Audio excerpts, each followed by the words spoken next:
I hope everybody's doing well. We're going into Shabbos, Parshas Chumash-Balak, and also the 4th of July weekend. There's a very interesting story that's brought in the Tiferes Yisrael, one of the commentaries to the Mishnah. A fascinating story, to be honest, about Moshe Rabbeinu. The pasuk says that after all of the miracles of Yitzias Mitzrayim, Shamu Amim Yergazim, every nation of the world heard about the miracles. And there was one king, an Arab king in the region, and he wanted to find out more about Moshe Rabbeinu. So the story goes that he sent an expert artist to capture the likeness of Moshe. And then with that picture, that drawing, he would have people who were experts in deciphering all of the nuances of a person's face, chachmas apartzuf, and they would be able to describe the essence of this heralded leader of the Jewish people. So the artist went out to the camp where Bnei Israel were sojourning, and he comes back with the drawing. The drawing is then shown to the experts, and they say, this person is a very depraved person, a very greedy person, and every terrible midah, the worst characteristics, you name it, this person has them. So the king obviously was very upset. How could it be? This can't be the famous Moses, the Moshe that took the Jewish people out of Egypt and enjoyed all the miracles. So there was squabbling going back and forth. The artist blamed the Chachamim, the experts blamed the artist. Somebody made a mistake. The king said, I'm going myself to meet this figure, Moshe. He comes to the camp of the Israelites. He sees Moshe. He looks at the picture, and sure enough, it was an exact likeness. So it must be that the experts lied to him. So he pursues the matter.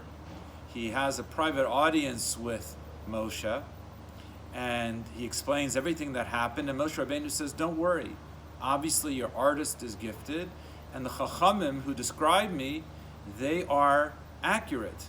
They're correct, because my nature is one where I am greedy, and I am selfish, and I have terrible innate traits. But where your experts made the mistake, they don't know me. And I worked on myself, and I changed myself. And that's why I'm a different person today. What they were seeing was something that was potentially going to be my character. But that's not who I am, because I worked on myself. This story, again, is phenomenal because it really goes against the idea that Moshe Rabbeinu was born with a special quality. The Gemara says the house when he was born was filled with light.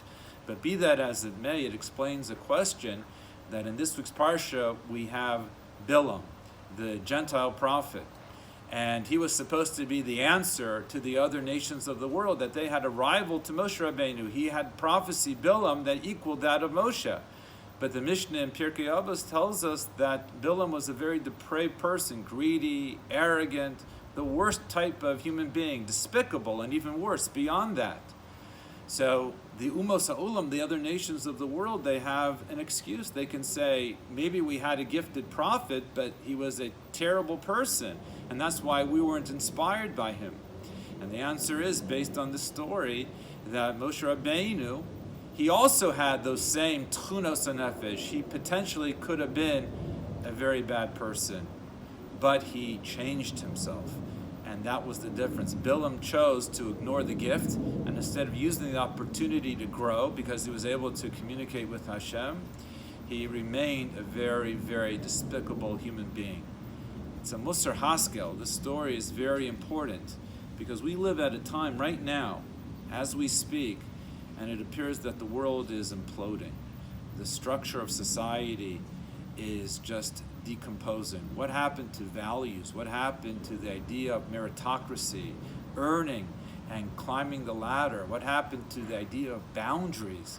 It doesn't exist. The Torah way is that a person is born with certain tendencies and also gifts.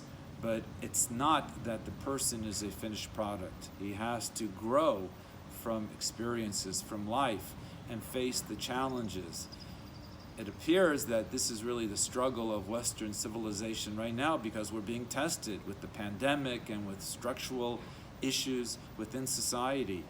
But we have to realize that the answer always begins within. I think it's appropriate to mention that on the 4th of July, we have to have a karas hatov, to be patriotic and to appreciate what this country has done for us and the religious freedoms. And if that's under assault right now, and if there's this challenge, maybe the country was founded on principles that were not fair and not just, we have to understand that we have been the beneficiaries of tremendous chesed, kindness, and tolerance from the United States of America.